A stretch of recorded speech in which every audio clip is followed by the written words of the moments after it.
जय श्री कृष्णा। राधे राधे मेरे प्यारे भक्त जनों, गुप्त नवरात्रि की हार्दिक शुभकामनाएं करती हूँ। तारा माता आप सभी को इच्छा पूरा करे। जितने भक्तों मन में इच्छा लिए गुप्त नवरात्रि रखते हैं, उन सभी को मन का इच्छा पूरा होगा, सारे मनोकामना पूरा होगा। ये दसों माता का आशीर्वाद आप लोग का जरूर मिलेगा, जरूर मनोकामना पूरा होगा। कृष्णा। राधे राधे मेरे प्यारे भक्त जनों, आज आप सुनेंगे गुप्त नवरात्रि का आज दूसरा दिन है, जो माँ तारा देवी की व्रत कथा।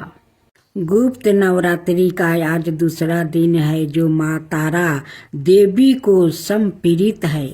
पौराणिक कथाओं के अनुसार इस दिन अघोरी विशेष रूप से महाविद्या तारा को प्रसन्न करने के लिए पूजा करते हैं। महर्षि वशिष्ठ ने सबसे पहले इनकी आराधना की थी। शत्रुओं का नाश करने वाली माँ तारा सदाए रूप ईश्वर की देवी मानी जाती है। साथ ही अथर्क उन्नति, भोग और मोक्ष दोनों प्रदान करने वाली भी है। तारापीठ में देवी सती के नेत्र गिरे थे, इसलिए इस स्थान को नयन तारा भी कहा जाता है। यह पीठ पश्चिम बंगाल के बीरभूम में स्थित है। यह अनाय कथा के अनुसार माना जाता है कि तारा देवी राजा दक्ष की दूसरी पुत्री थी, जिनका मंदिर शिमला से 13 किमी दूर सोगी में स्थित है। शास्त्रों के अनुसार लंकापति रावण ने भी माँ तारा की उपासना की थी। साथ ही माता तारा देवी को लेकर यह भी मानता है कि जिनका उद्धार भगवान शिव भी नहीं कर पाते, उन भक्तों का उद्धार भी माँ तारा देवी करती है। माँ तारा की पूजा के कोई विशेष नियम नहीं होते हैं, लेकिन यह मानता है कि यदि कोई व्यक्ति पूरी श्रद्धा से माँ तारा देवी की पूजा करता है, तो माता भक्तों की पुकार सुनकर उनका उद्धार अवश्य करती है। माँ तारा की साधना करने से धन संबंधी सभी समस्याओं दूर हो जाती है और साथ ही दिव्या सिद्धि भी प्राप्ति होती है। माँ तारा की पूजा हमेशा एकांत कक्ष में ही करें। जिस स्थान पर आप पूजा करें, वहाँ आपके अलावा कोई भी अन्य व्यक्ति मौजूद ना हो। माँ तारा की पूजा करने से पहले स्नान करें। इसके पश्चात एक सफेद रंग की धोती धारण करें। माँ तारा की पूजा हमेशा रात्रि के समय ही की जाती है, इसलिए माँ तारा की पूजा हमेशा अर्धरात्रि में ही करें। माँ तारा देवी की पूजा करते समय पश्चिम दिशा की ओर मुख करके बैठे। पूजा करने वाली चौकी पर गंगा जल छिड़क कर उसे शुद्ध कर ले। चौकी पर गुलाबी रंग का कपड़ा बिछाए और गुलाब के फूल रखे और तारा यंत्र की स्थापना करे। यंत्र के चारों ओर चावल की ढेरियां बनाए। चावल की चारों ढेरियों पर एक एक लवंग रखने के बाद तारा यंत्र के सामने घी का दीपक जलाए और मंत्र जप करे। श्रद्धा पूर्वक माँ तारा की कथा सुने। कथा सुनने के बाद आरती करे। पूजन करने के बाद पूजा में इस्तेमाल की गई सभी समग्रही को किसी बहती नदी में प्रवाहित कर दे। यह पीपल के पेड़ के नीचे जमीन में खोद कर भी दबा सकते हैं। माना जाता है कि नील कांच की माला से 12 माला का जप करने से माँ तारा देवी प्रसन्न होती है और लोगों की मनोकामना पूरी करती है। अब सुने माँ दुर्गा की उत्पत्ति की कथा। देवगणों की शक्ति से देवी की उत्पत्ति हुई, लेकिन देवी के शरीर का अंग प्रत्येक देव की शक्ति का अंश से हुआ है।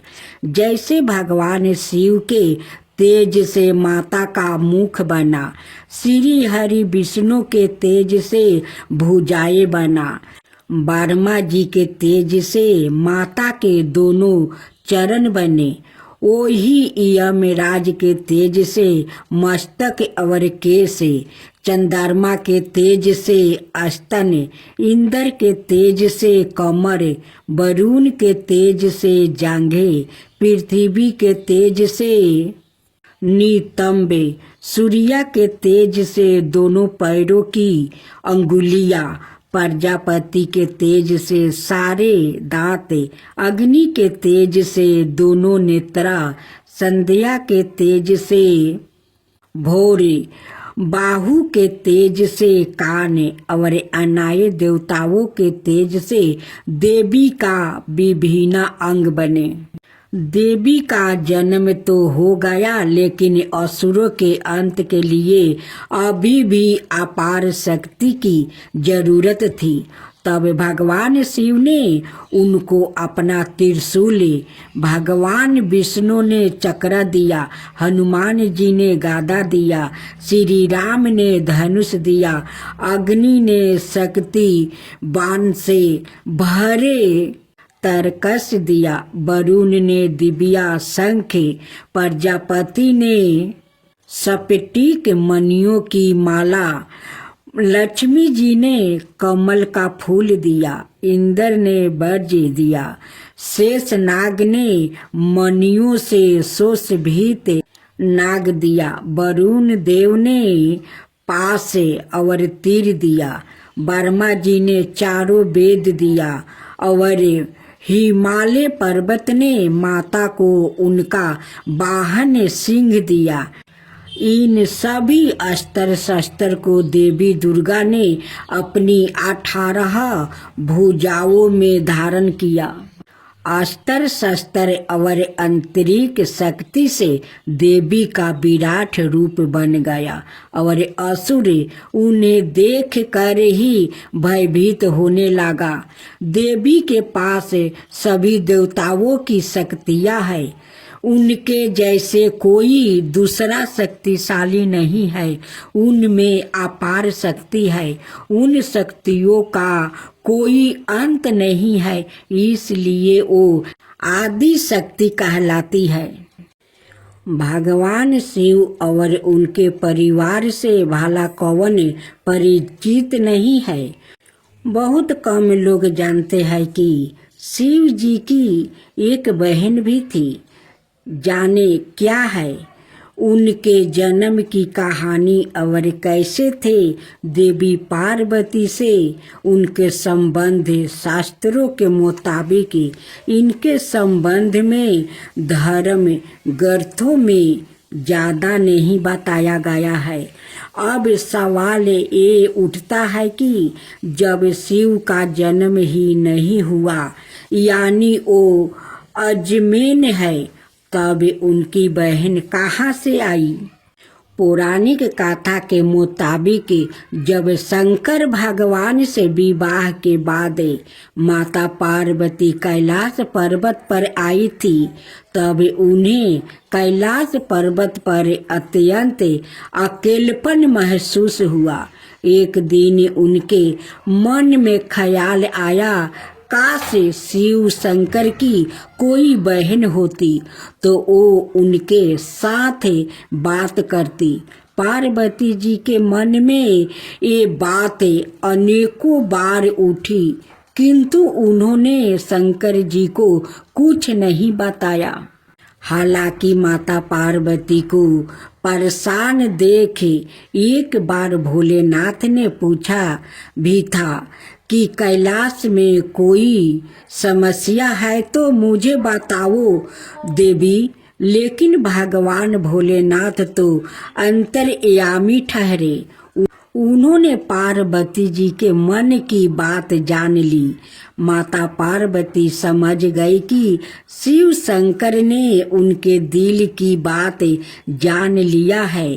वो बोली, अगर आप मेरे मन की बात जान ही गए हैं तो भी आप मेरी इच्छा पूर्ण नहीं कर सकते। भगवान शिव शंकर मुस्कुराए और बोले, मैं तुम्हें ननद तो लाकर दे दूं, लेकिन क्या आप उसके साथ निभा पाएगी? इसके बाद शंकर जी ने अपनी माया से एक देवी को उत्पन्न किया। हालांकि उनका रूप बड़ा विचित्र था। वो बहुत मोटी थी और उनके पैरों में काफी दरारें थी। शिव ने उनका नाम आसवारी देवी रखा। माता पार्वती अपनी ननद को देखकर काफी खुश हुई। इस तरह माता पार्वती को ननद भी मिल गई। माता पार्वती ने सवारी देवी को स्नान करवाया और फिर भोजन पर आमंत्रित किया। लेकिन सवारी देवी ने जब खाना शुरू किया तो माता पार्वती के सारे भंडार खाली हो गया। महादेव और अनाए कैलाश वासियों के लिए कुछ भी शेष ना रहा। ननद के ऐसे व्यवहार से माता पार्वती को काफी बुरा लगा, लेकिन उन्होंने किसी से कुछ नहीं कहा। इसके बाद माता पार्वती ने सवारी देवी को पहनने के लिए नए वस्तु भेंट किया, मगर वो इतनी मोटी थी कि उन्हें वस्तु छोटे पड़ गए। इसके बाद माता पार्वती दूसरे वस्तु लेने गई तो सवारी देवी ने अपनी भाभी के साथ मजाक करना शुरू कर दिया। ननद सवारी देवी ने हंसी ठिठोली करते हुए अपनी भाभी को अपने पैरों की दरारों में छुपा लिया। पार्वती जी के लिए दरारों में सांस लेना भी मुश्किल हो गया। उसी समय उधर से शंकर जी माता पार्वती को खोजते हुए आ गया और सवारी देवी से बोले, आपको मालूम है पार्वती कहाँ है? सवारी देवी ने शरारत भरे शब्दों में कहा, मुझे क्या मालूम कहाँ है भाभी। तभी शिव शंकर समझ गया कि सवारी देवी कोई शरारत कर रही है। उन्होंने कहा, सत बोलो, मैं जानता हूँ तुम झूठ बोल रही हो। सवारी देवी जोर जोर से हंसने लगी और जोर से अपना पैर जमीन पर पटक दिया। तभी पैर की दरारों में दबी माता पार्वती झटके के साथ बाहर आ गई। ननद के इस व्यवहार से माता पार्वती का मन बहुत ज्यादा दुखी हुआ। वो गुस्से में भगवान भोलेनाथ से बोली, आपकी विशेष कृपा होगी अगर आप अपनी बहन को ससुराल भेज दे। मुझसे गलती हो गई जो मैंने ननद की इच्छा की। भगवान भोलेनाथ समझ गया कि भाभी ननद में बहुत पटने वाली नहीं है। इसके बाद उन्होंने सवारी देवी को कैलाश पर्वत से विदा कर दिया।